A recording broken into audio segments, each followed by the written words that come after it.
Malaysia airlines की flight MH370 एक ऐसी रहस्यमयी दुर्घटना जो आज भी दुनिया के लिए एक पहेली बनी हुई है।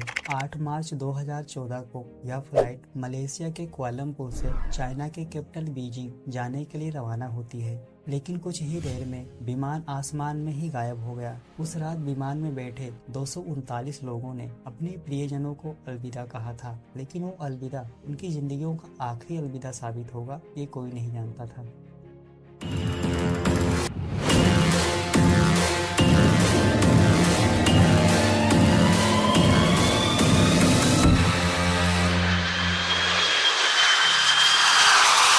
रात के अंधेरे में जब ये विमान मलेशिया के आकाश में बेधड़क उड़ान भर रहा था, तब सब कुछ सामान लग रहा था। यात्रियों को शायद ये आभास भी नहीं हुआ होगा कि कुछ ही पलों में उनका संपर्क दुनिया से हमेशा के लिए टूट जाएगा। और फिर अचानक विमान का संपर्क ATC से कट जाता है। ATC का मतलब होता है दोस्तों एयर ट्रैफिक कंट्रोल।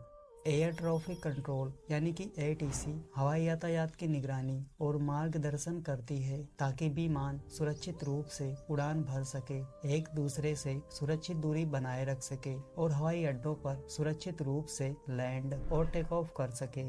और फिर अचानक विमान का संपर्क ATC से कटने के बाद ना कोई कॉल, ना कोई संदेश, कुछ भी नहीं हो पाता है। मानो विमान और उसमें सवार सभी लोग हवा में ही गायब हो गए हैं। असल दोस्तों, यह फ्लाइट मलेशिया से चाइना तक चलने वाली जहाज थी जो रोजाना 5 घंटे 34 मिनट का सफर तय करके आती और जाती थी।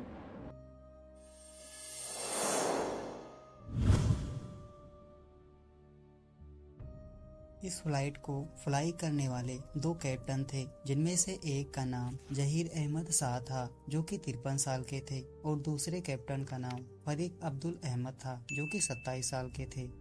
उड़ान भरने से पहले विमान की नियमित चेकिंग की जाती है, जिसमें विमान की तकनीकी स्थिति, ईंधन की मात्रा, सुरक्षा उपाय और अन्य महत्वपूर्ण पहलुओं का निरीक्षण किया जाता है। 8 मार्च 2014 को भी पूरी चेकिंग और निरीक्षण के बाद यह जहाज 12:42 पर कुआलालंपुर से बीजिंग के लिए उड़ान भरती है। Malaysian 370, Lumpur radar, good morning, climb flight level 250. Morning, level 250, Malaysian 370. Malaysian 370, climb flight level 350. Climb level 350, Malaysian 370. उड़ान भरने के बाद रात के 1:09 पर जहाज ने अपनी करंट लोकेशन कुआलालंपुर के ATC के रडार को भेज दी और 1:19 पर जहाज मलेशिया हवाई क्षेत्र से वियतनाम हवाई क्षेत्र में प्रवेश करने वाला था। तब फ्लाइट MH370 के पायलट और कुआलालंपुर एयर ट्रैफिक कंट्रोल के बीच में आखिरी वॉइस कम्युनिकेशन होता है, जिसमें कुआलालंपुर के ATC के रडार ने पायलट से कहा, मलेशियन 370 कॉन्टैक्ट हाउ ची मेन सिटी, गुड नाइट। इसके जवाब में फ्लाइट के फर्स्ट ऑफिसर फारिक अब्दुल अहमद ने कहा, गुड नाइट मलेशियन 370। यह पायलट की ओर से आखिरी वॉइस ट्रांसमिशन था। Malaysian 370, contact Ho Chi Minh 120.9, good night. Good night, Malaysian 370. इसका मतलब यह था कि अब आपको वियतनाम के हो ची मिन सिटी के टावर से संपर्क कर लेना चाहिए।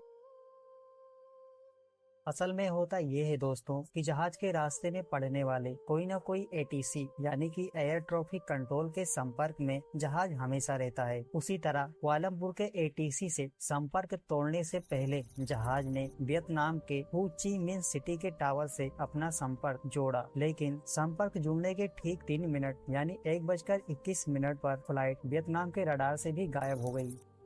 फ्लाइट का कुआलालंपुर के टावर से गायब होना तो लाजमी था, लेकिन वियतनाम के टावर से गायब होना एक दुर्घटना का संकेत था, क्योंकि फ्लाइट वियतनाम की तरफ ही आगे बढ़ रही थी। संपर्क टूटने पर वियतनाम के ATC टावर के सहकर्मी ने वायरलेस के माध्यम से MH370 के कैप्टन से संपर्क करने की काफी कोशिश की। लगातार अपनी 18 मिनट की कोशिश के बाद जब कैप्टन की तरफ से कोई जवाब नहीं आया, तब हो ची मिन टावर ने कुआलालंपुर टावर से संपर्क किया और सिचुएशन के बारे में बताया। अब ऐसे सिचुएशन में ATC को 1 घंटे के अंदर रेस्क्यू सेंटर को इन्फॉर्म करना होता है, लेकिन कुआलालंपुर कंट्रोल टावर ने पूरे 4 घंटे लगा दिए एरोनॉटिकल रेस्क्यू कोऑर्डिनेशन सेंटर को इन्फॉर्म करने में। एरोनॉटिकल रेस्क्यू कोऑर्डिनेशन सेंटर यानी ARCC एक विशेष केंद्र होता है जिसे हवाई अभियानों के किसी आपात स्थिति में खोज और बचाव कार्यों के लिए उपयोग किया जाता है। लेकिन जब 4 घंटे के बाद ARCC को यह जानकारी मिली तब तक बहुत देर हो चुकी थी। देर ही सही, लेकिन जहाज को ढूंढना तो जरूरी तो था ही।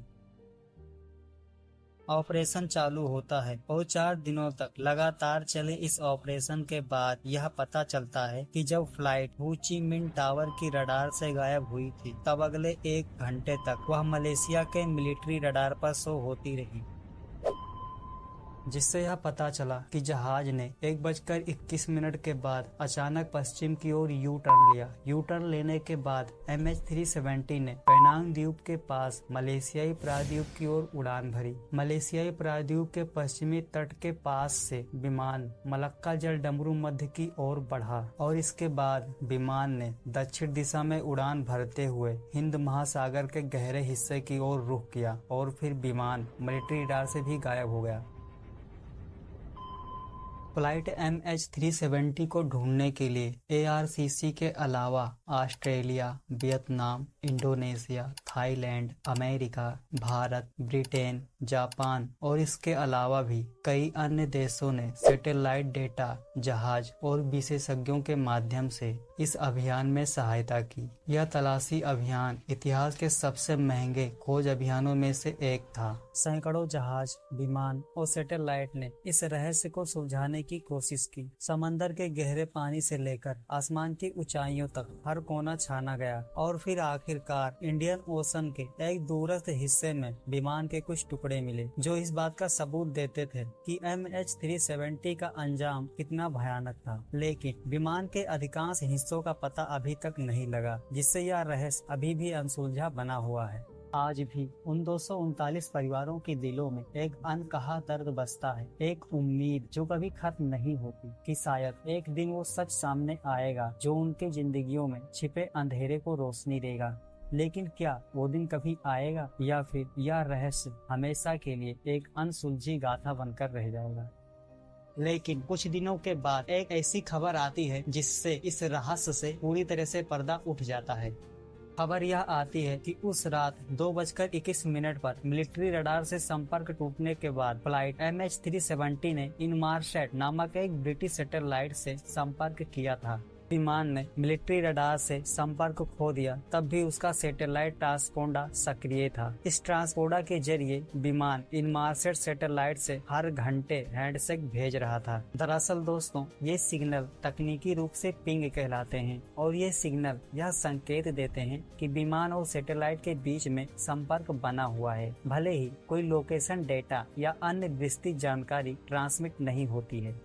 एनालिसिस करने वालों ने बताया कि इनमारसैट सैटेलाइट ने कुल 7 पिंग्स प्राप्त किए थे और इन पिंग्स का विश्लेषण करके यह अनुमान लगाया गया कि विमान ने दक्षिण की ओर हिंद महासागर में उड़ान भरी थी। इस विश्लेषण के आधार पर 7वां आर्क नामक एक क्षेत्र की पहचान की गई जो विमान के संभावित गिरने का स्थान माना जाता है। कहानी कुछ भी हो दोस्तों, लेकिन मलेशिया एयरलाइंस फ्लाइट MH370 की कहानी सिर्फ एक विमान की कहानी नहीं है, बल्कि मानवता के इतिहास की सबसे बड़ी पहेलियों में से एक है। एक ऐसी दुर्घटना जिसने हम सबको सोचने पर मजबूर कर दिया कि आखिर हम कितने छोटे और असहाय हैं इस ब्रह्मांड के आगे।